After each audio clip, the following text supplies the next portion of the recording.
Hi, my name is Linda Carruthers. I am here to introduce you to my marketing plan.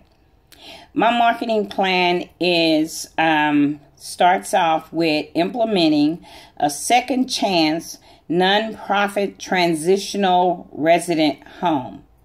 This home will house first men over 30, and it will be a 6-month term care plan.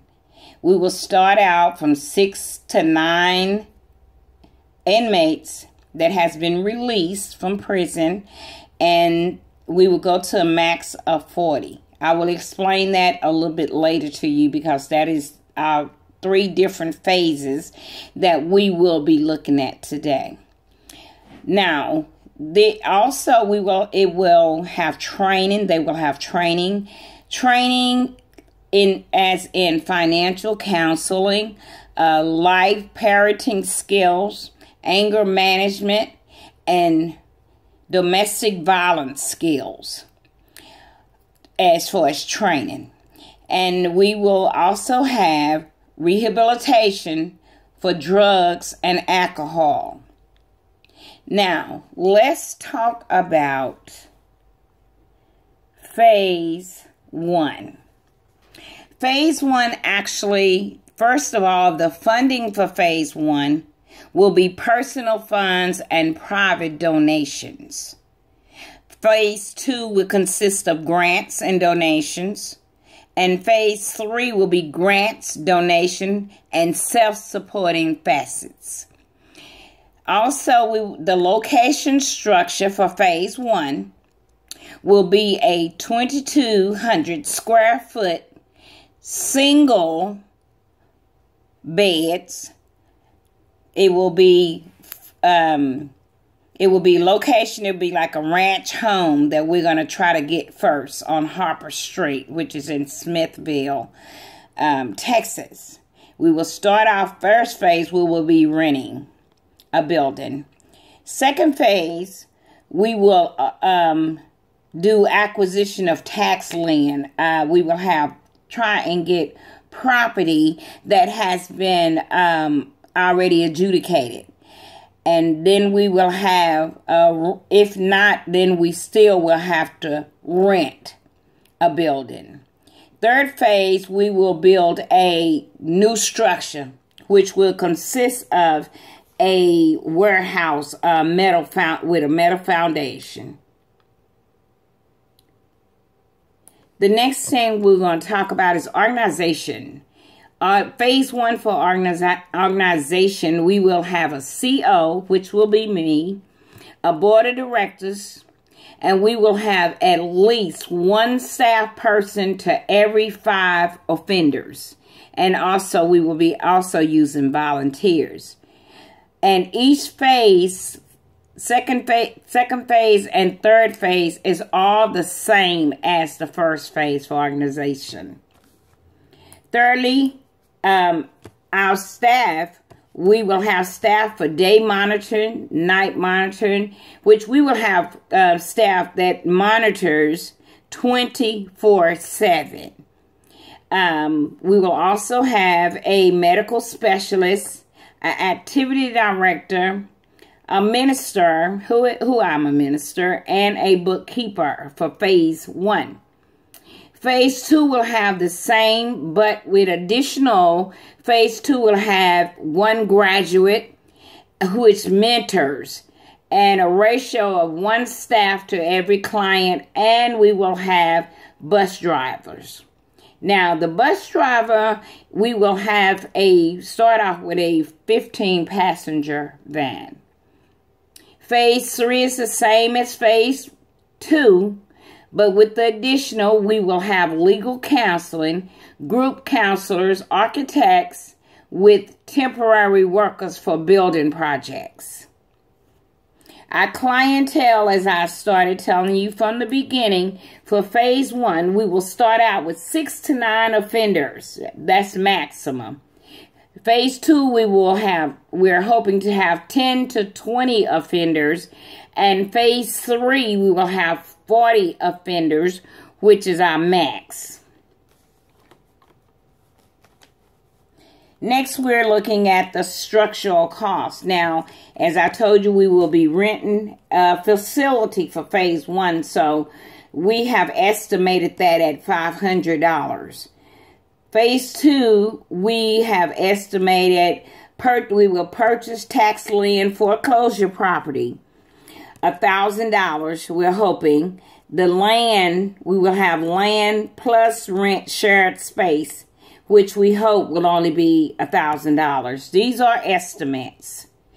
Phase 3, we will purchase a prefab building kit.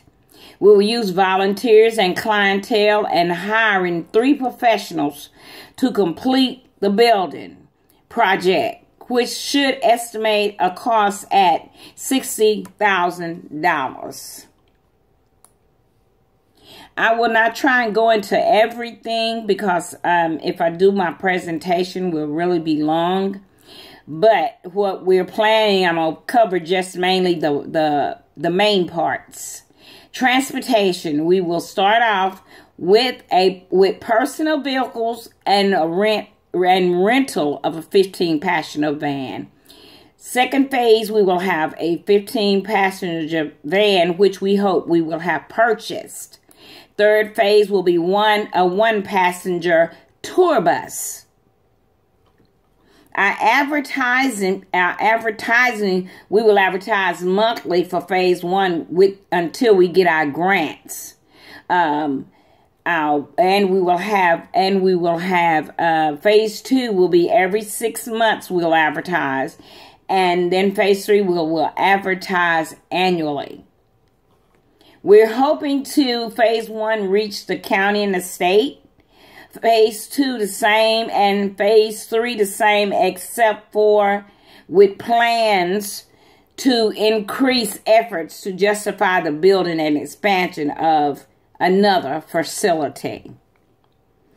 Our investments will be, we will open small savings accounts for the offenders, and we will have money market, we're hoping, accounts. Phase 2, we will take money saved and invest into graduates who are self-employed in certain fields. Phase 3, same as phase 2, with addition, the possibility of selling stock for produce we export, because we plan actually to have produce gardens where we can raise fruits and vegetables, and we intend to market that produce. We will also use it for food for us, but we will also market that product. Now, timeline for completion.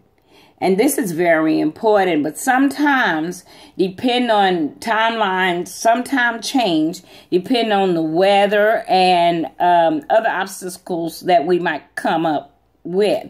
So, first of all, we're going to begin like in 2016 to 2017. We should have our phase 1 already taken care of. Then phase 2 will start 2017 to 2019. Ending up, our last phase will be 2020.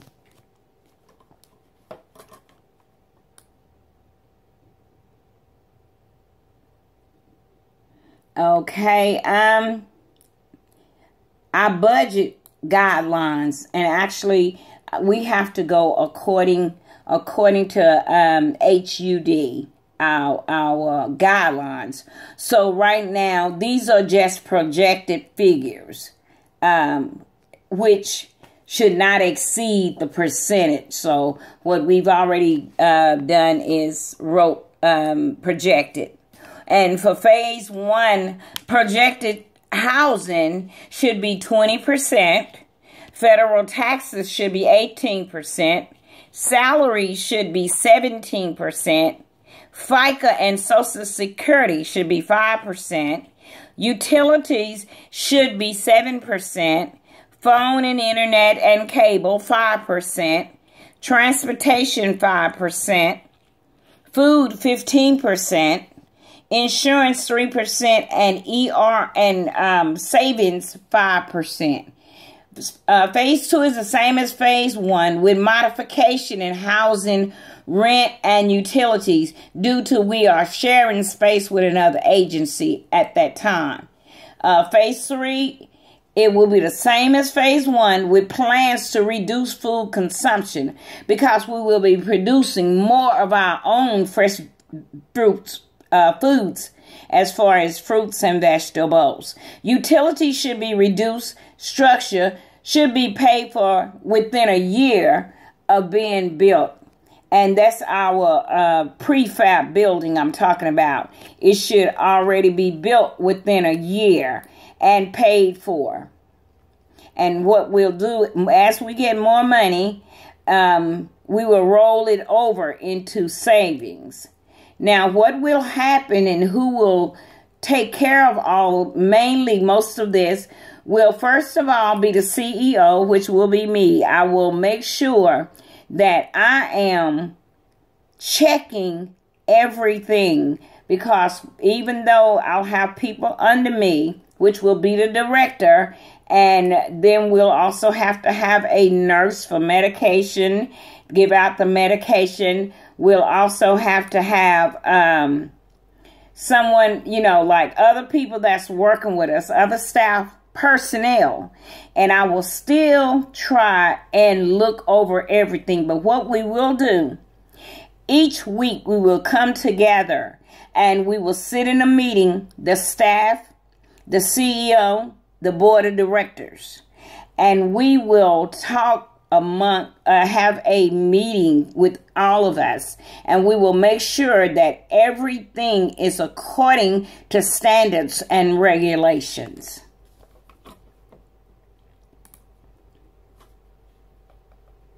Now, a couple more things I did not mention was that we will have chapel and educational services, and those chapel and educational service will be mandatory. So we will try and make sure that everyone has a GED. Now, I'm going to check. We're going to also check on correspondence courses, because correspondence courses are needed also. And we will be checking with, right now, I know the Department of Labor, because the Department of Labor has a program for offenders. And these offenders, mostly the programs that they have is that they will help them get jobs as carpenters and mostly carpenters, anything having to do with carpenters, plumbing, all of that. They will help them get jobs. And what they do, if the offender qualifies, they will send them to school so that they can get a degree or a journeyman, whatever they're taking, be it electrical, just regular carpenter or plumbing. And that's going to be mandatory. Of course, chapel will be mandatory. There's no ifs, ands, or buts about chapel. We'll have mandatory chapel. Now, I think I have covered everything that I needed to cover.